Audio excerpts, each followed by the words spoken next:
পঞ্চম শ্রেণীর গণিত বইয়ের আজকের ভিডিওতে আমরা আলোচনা করব দ্বিতীয় অধ্যায়ের 30 পৃষ্ঠার শেষের চারটা ম্যাথ 12, 13, 14 এবং 15। তো 12 নম্বর ম্যাথটা একটু দেখো। এখানে দেওয়া আছে যে মা এবং পুত্রের বয়সের সমষ্টি 45 বছর। তার মানে সমষ্টি মানে হচ্ছে যোগফল বা একত্রে। তো মা যোগ পুত্রের বয়স মানে মায়ের বয়স যোগ পুত্রের বয়স সমান তাহলে কত? 45 বছর। আবার আরেকটা কথা দেওয়া আছে যে মায়ের বয়স হচ্ছে পুত্রের বয়সের 4 গুণ। তার মানে যদি এমন হয় যে পুত্রের বয়স 10 বছর, তাহলে মায়ের বয়স হবে 4 10 = 40, যেহেতু 4 গুণ, তো 4 10 = 40 বছর। তো এখন এইখানে তাদের প্রত্যেকের বয়স হচ্ছে আমরা বের করব। তো এখন এই যে মা এবং পুত্রের বয়সের সমষ্টি 45, এই কথাটাকে আমরা একটু ভেঙে লিখব যে পুত্রের বয়স যোগ হচ্ছে মায়ের বয়স, যেহেতু সমষ্টি দিয়ে আছে এই কারণে কিন্তু আমরা যোগ দিলাম। তো মায়ের বয়স সমান কত? 45। তো এখন এই পুত্রের বয়স এটাকে আবার যদি আমরা 1 দিয়ে গুণ করি তাহলে কিন্তু পুত্রের বয়সই হবে। তো এই কারণে আমি এটা পুত্রের বয়সকে আবার ভেঙে লিখলাম পুত্রের বয়স গুণ 1। মানে যে কোনো ভ্যালুকে যদি আমরা 1 দিয়ে গুণ করি তখন কিন্তু মানের কোনো পরিবর্তন হয় না। আর মায়ের বয়স আবার এখানে দেওয়া আছে, মায়ের বয়স হচ্ছে পুত্রের বয়সের 4 গুণ। তো এই কারণে আমরা মায়ের বয়সটাকে আবার পুত্রের বয়স যেহেতু এখানে আছে পুত্রের বয়সের সাথে মিলিয়ে লিখব যে পুত্রের বয়স গুণ হচ্ছে 4। যেহেতু মায়ের বয়স সমান হচ্ছে পুত্রের বয়সের 4 গুণ, এই কারণে মায়ের বয়সের পরিবর্তে আমরা এটা লিখলাম যে পুত্রের বয়স গুণ 4 সমান কত? 45। তো এখন দেখো এইখানে পুত্রের বয়সের 1 গুণ আর এইখানে পুত্রের বয়সের 4 গুণ। তো এই দুটা যদি যোগ করি তাহলে হবে পুত্রের বয়স গুণ হচ্ছে 5। এখানে 1 আর এখানে 4, কত হবে? 5 সমান সমান কত? 45। দেখো পুত্রের বয়স আর 5 এটা যেহেতু গুণ আকারে আছে, তো আমরা এখান থেকে পুত্রের বয়সটা বের করব। তো সুতরাং পুত্রের বয়স সমান সমান হবে কত? 45। এই পাশে আছে পুত্রের বয়স সাথে গুণ আকারে ছিল 5, ডান পাশে আসলে হয়ে যাবে কি ভাগ 5। তো এখন এই পুত্রের বয়স সমান সমান এই 45কে যদি 5 দিয়ে ভাগ করি 5 নং 45, তার মানে পাবো হচ্ছে 9। তো এটাই হচ্ছে পুত্রের বয়স। এখন আমরা মায়ের বয়স বের করব। তো দেখো সুতরাং মায়ের বয়স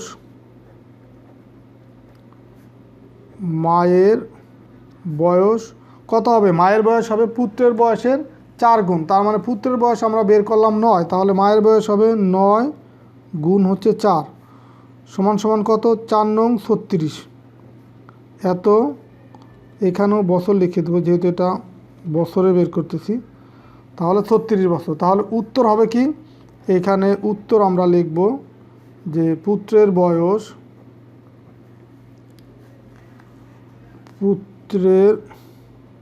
বয়স সমান হচ্ছে 9 বছর আর মায়ের বয়স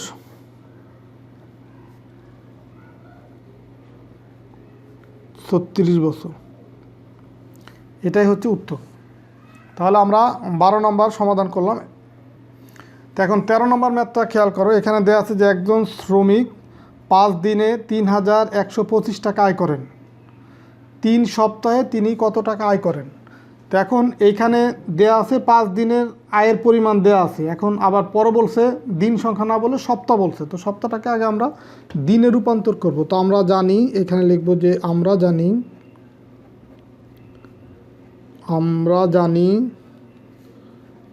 1 সপ্তাহ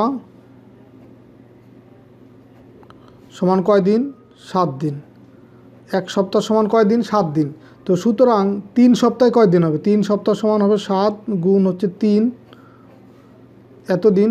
তো 3 7 কত হয়? 3 7 21। তার মানে এই 3 সপ্তাহ হবে 21 দিন। তো এখন আমরা লিখব যে একজন শ্রমিক 5 দিন আয় করে কত? 3125 টাকা। তো আমরা সেটাই লিখব যে 5 দিনে আয় করেন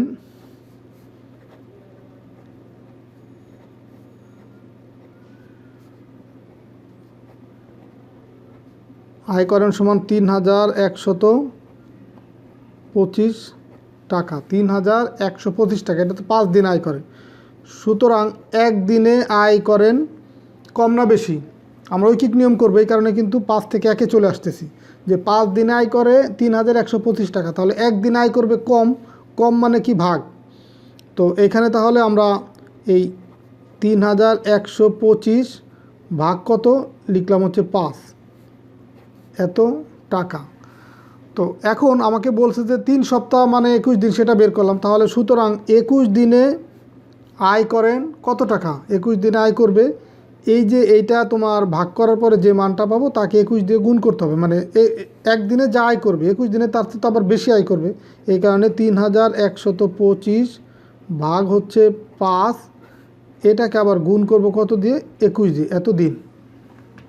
তো এখন এই 3125 এটাকে যদি ভাগ করি, এই ভাগটা এখানে দেখাই দিচ্ছি যে 3125 এটাকে ভাগ করব কত দিয়ে?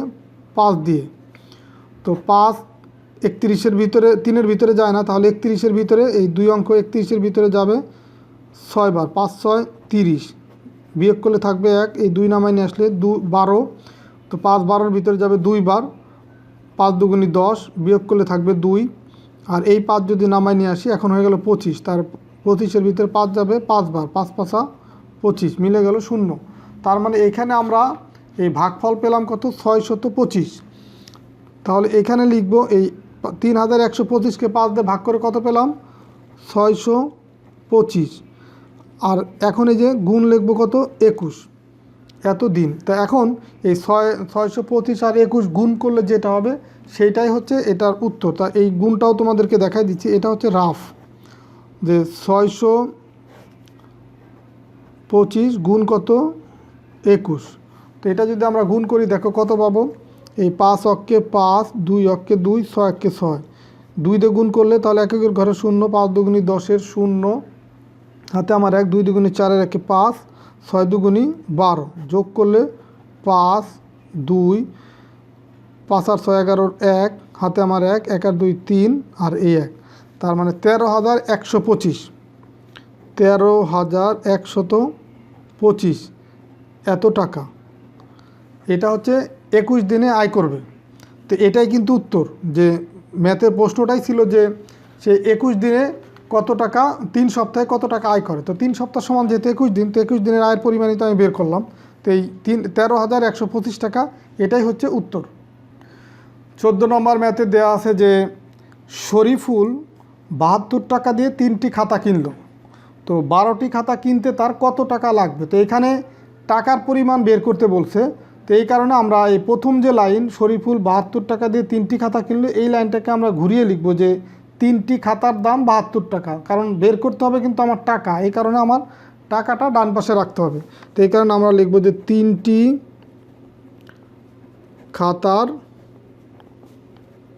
দাম কত? 72 টাকা। 3টি খাতার দাম কত? 72। সুতরাং ঐকিক নিয়ম করে কিন্তু করতেছি, এই কারণে 3 থেকে আমাকে 1-এ বের করতে হবে।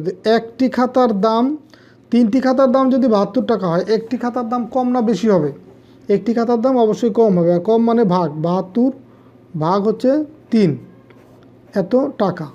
তো একটি খাতার দাম যদি এই পরিমাণ টাকা হয়, তাহলে আমার বের করতে বলছে 12টি খাতার দাম। সুতরাং 12টি খাতার দাম কত হবে? এই যে এই টানগুলো দ্বারা বোঝাচ্ছে, কিন্তু উপরের লেখাটা এখানে হবে। তো তোমরাও এরকম 2টা টান এরকম দিয়ে যাবে। তো 12টি খাতার দাম তাহলে কি বেশি হবে? বেশি, একটি খাতার যে দাম তার চেয়ে বেশি হবে। তার মানে 72 ভাগ হচ্ছে 3, এটা হচ্ছে একটি খাতার দাম, এর সাথে গুণ করব কত? 12, এত টাকা। তো এখন এই 72কে যদি আমরা 3 দিয়ে ভাগ করি তাহলে কত আসে? দেখো ভাগটা দেখায় এখানে, যে 3 ভাগ হচ্ছে কত? 72। তো দেখো 7-এর ভিতর 3 যায় 2 বার, 3 দুগুণি 6, বিয়োগ করলে থাকবে 1, এই 2 নামে আসলে 12, 12-এর ভিতর 3 যায় 4 বার, 3 4 12, মিলে গেল 0। তার মানে এখানে আমরা ভাগফল পেলাম কত? 24। তার মানে লিখব 24, আর এই গুণ হচ্ছে 12। তো 24কে 12 দিয়ে গুণ করলে কথা, সেটাও এখানে দেখাই দিচ্ছি যে 24 গুণ হচ্ছে 12, গুণ করলে 4 দুগুণি 8, 2 দুগুণি 4, 1 দিয়ে গুণ করব, এককের ঘরে এই জন্য 0 দিব, 4 অক্কে 4, 2 অক্কে 2, এখন যদি আমরা যোগ করি তাহলে দেখো 8 8 2, তাহলে পাবো কত? এই 288 টাকা, 288 এত টাকা। এটা হচ্ছে কি 12টি খাতার দাম। এটাই হচ্ছে এই 14 নম্বর ম্যাথের উত্তর। তো 15 নম্বর ম্যাথে দেওয়া আছে যে 16 জন শ্রমিক 7 দিনে একটি দেওয়াল নির্মাণ করতে পারে। 16 জন শ্রমিক 7 দিনে একটি দেওয়াল নির্মাণ করে। তো এখানে এই 15 নম্বর ম্যাথে দুইটা অংশ। কতে বলছে যে 4 জন শ্রমিক ওই দেওয়ালটি নির্মাণ করতে কত দিন লাগবে। তো এটা আমরা খুব সহজে ঐকিক নিয়ম করে করতে পারি যে 16 জন, এটা হচ্ছে ক নম্বরটা আমরা আগে করতেছি, ক নম্বর 16 জন শ্রমিকের লাগে কত দিন? লাগে হচ্ছে 7 দিন। এটা কিন্তু ম্যাথে দেওয়া আছে যে 16 জন শ্রমিক 7 দিনে দেওয়ালটি নির্মাণ করতে পারে, তার মানে 16 জন শ্রমিকের লাগে 7 দিন। সুতরাং একজন শ্রমিকের লাগবে কি বেশি না কম? যেই কাজ করার জন্য 16 জন শ্রমিকের 7 দিন লাগে, ওই 16 জনের কাজ যদি একজনে করতে চায় তাহলে কিন্তু তার আরও বেশি দিন লাগবে। তার মানে 7 গুণ হচ্ছে 16। তো তোমাকে এটা বুঝতে হবে যে বাড়বে না কমবে। যখনই বাড়বে তখনই কিন্তু গুণ করতে হবে, আর যখন কমবে তখন ভাগ। তো এখন একজন শ্রমিকের যেহেতু দিন সংখ্যা বেড়ে যাবে এই কারণে কিন্তু গুণ করলাম। তো এখন আমাকে বলছে যে 4 জন শ্রমিকের ওই দেওয়ালটি নির্মাণ করতে কত দিন লাগবে। তো একজনের যে সময় লাগবে, এখন যদি আবার 4 জনের নির্মাণ করে তো 4 জনের সময় কি লাগবে? কম লাগবে, একজনের তুলনায় কম লাগবে। তার মানে একজনের লাগবে হচ্ছে 7 গুণ 16, তাহলে 4 জনের লাগবে ভাগ 4 এত দিন। তো এখন এটা যদি আমরা এখন ক্যালকুলেশন করি, এই 7 আর 16 গুণ করলে আমরা কত পাবো দেখো, গুণ করে এটা এখানে দেখাই দিচ্ছি যে 16 গুণ হচ্ছে 7, 6 7 42-এর 2, হাতে আমার 4, 7 অক্ষে 7 আর 4 কত? 11, তার মানে 112 পেলাম এখানে, 112। আর ভাগ কত? 4। তো এই ভাগটাও দেখাই দিচ্ছে এখানে। আমরা যদি 112কে 4 দিয়ে ভাগ করি, 4 ভাগ হচ্ছে 112, 4 11 ভিতরে যাবে 2 বার, 4 দুগুণী 8, বিয়োগ করলে 11 থেকে 8 বিয়োগ করলে থাকবে 3, এই 2 নামায় নিয়ে আসলে 32, 32-এর ভিতরে 4 যাবে, 4 8 32, 32 মিলে গেল 0। তার মানে এখানে ভাগফল পেলাম কত আমরা? 28। 112কে 4 দিয়ে ভাগ করলে আমরা পাবো কত? 28 দিন। তো এটা হচ্ছে ক এর উত্তর, যে 4 জন শ্রমিকের ওই দেওয়ালটি নির্মাণ করতে সময় লাগবে কত দিন? 28 দিন। এখন খ নম্বরে দেখো দেওয়া আছে যে দেওয়ালটি 2 দিনে নির্মাণ করতে অতিরিক্ত কতজন শ্রমিক লাগবে। 2 দিনে যদি নির্মাণ করতে চাই তাহলে অতিরিক্ত কতজন শ্রমিক লাগবে। তাহলে এখন আমরা এই কথাটাই উল্টায় লিখব যে 16 জন শ্রমিকের যে 7 দিনে দেওয়ালটি নির্মাণ করে, এই কথাটা আমরা যেহেতু এখন শ্রমিক সংখ্যায় বের করতে বলছে, তো এই কারণে আমরা এই কথাটা উল্টায় লিখব যে 7 দিনে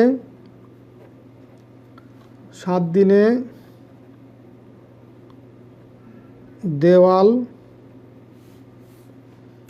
নির্মাণ করতে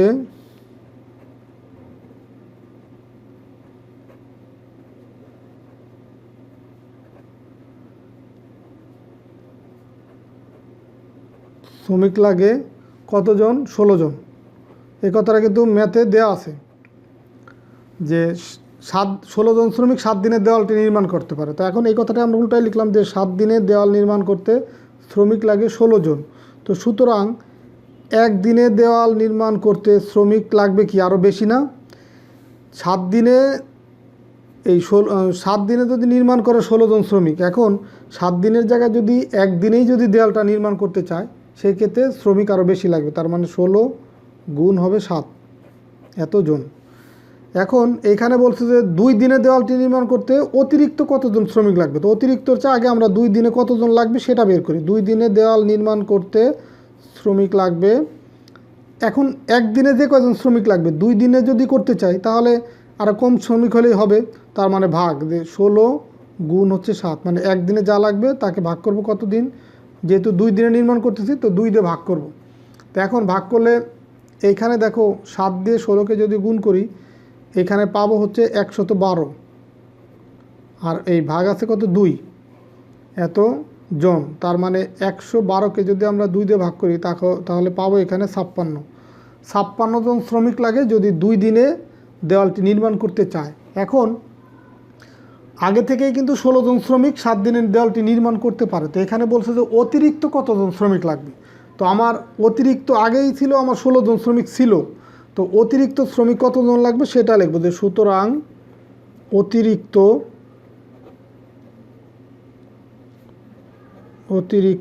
শ্রমিক লাগবে।